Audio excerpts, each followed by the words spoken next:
बाली और सुग्रीव दोनों भाइयों को ब्रह्मा जी की संतान माना गया है। रामायण के अनुसार बाली को उसके धर्मपिता इंद्र से एक स्वर्ण हार प्राप्त हुआ था। इस हार की शक्ति अजीब थी।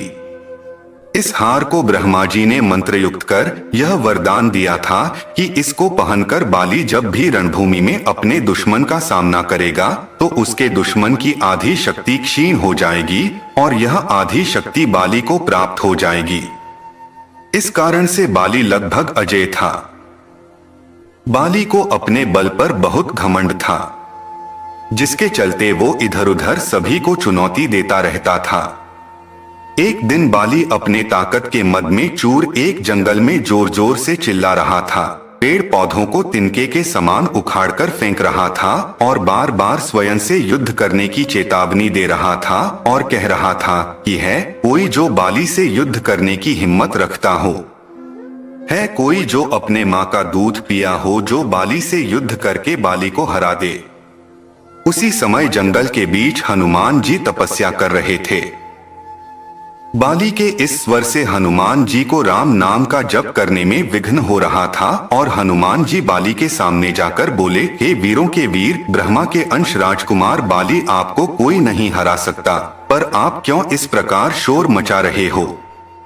हनुमान जी ने बाली से अपने बल पर घमंड न करते हुए राम नाम का जाप करने की सलाह दी, जिससे बाली क्रोधित हो गया। अपने क्रोध में बाली ने हनुमान जी को युद्ध की चुनौती दे डाली। बाली ने कहा, हनुमान तुम तो क्या, तुम्हारे राम भी मुझको नहीं हरा सकते, बुलाओ उन्हें मेरे सामने। बाली के द्वारा श्री राम का अपमान किए जाने से हनुमान क्रोधित हो उठे और बाली की चुनौती को स्वीकार कर लिया। तय हुआ कि अगले दिन सूर्योदय के साथ ही दोनों के बीच नगर के बीचों बीच युद्ध होगा। अगले दिन तय समय पर जब हनुमान बाली से युद्ध के लिए निकलने ही वाले थे कि तभी उनके सामने ब्रह्मा जी प्रकट हुए। उन्होंने हनुमान जी को समझाने की कोशिश की कि वे बाली की चुनौती को स्वीकार न करें। तब हनुमान जी ने कहा कि हे प्रभु, जब तक बाली मुझे ललकार रहा था तब तक तो ठीक था, पर उसने मेरे प्रभु श्री राम का अपमान किया है। मैं इस युद्ध से अब पीछे नहीं हटूंगा। इस पर ब्रह्मा जी ने कहा कि हे हनुमान, ठीक है, आप इस युद्ध के लिए जाओ, पर अपनी शक्ति का 10वां भाग लेकर ही जाओ। इस पर हनुमान जी ने ब्रह्मा जी का मान रखते हुए उनकी बात मान ली और अपनी शक्ति का 10वां भाग लेकर युद्धस्थल पहुंचे। दंगल के मैदान में कदम रखते ही वरदान के मुताबिक हनुमान जी की आधी शक्ति बाली के शरीर में चली गई।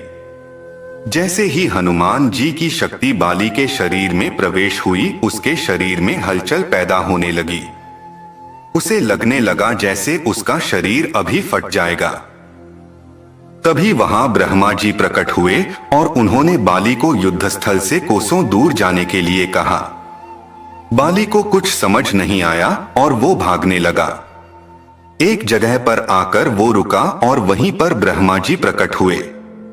ब्रह्मा जी ने बाली से कहा कि तुम खुद को दुनिया में सबसे ताकतवर समझते हो, लेकिन तुम्हारा शरीर हनुमान की शक्ति का छोटा सा हिस्सा नहीं संभाल पा रहा है।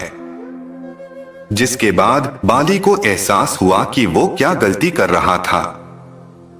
उसने हनुमान जी को दंडवत प्रणाम किया और बोला, अथाह बल होते हुए भी हनुमान जी शांत रहते हैं और राम भजन गाते रहते हैं, और एक मैं हूं जो उनके एक बाल के बराबर भी नहीं हूं और उनको ललकार रहा था। जय बजरंगबली, जय श्री राम। वीडियो को लाइक करें और कमेंट में जय श्री राम जरूर लिखें।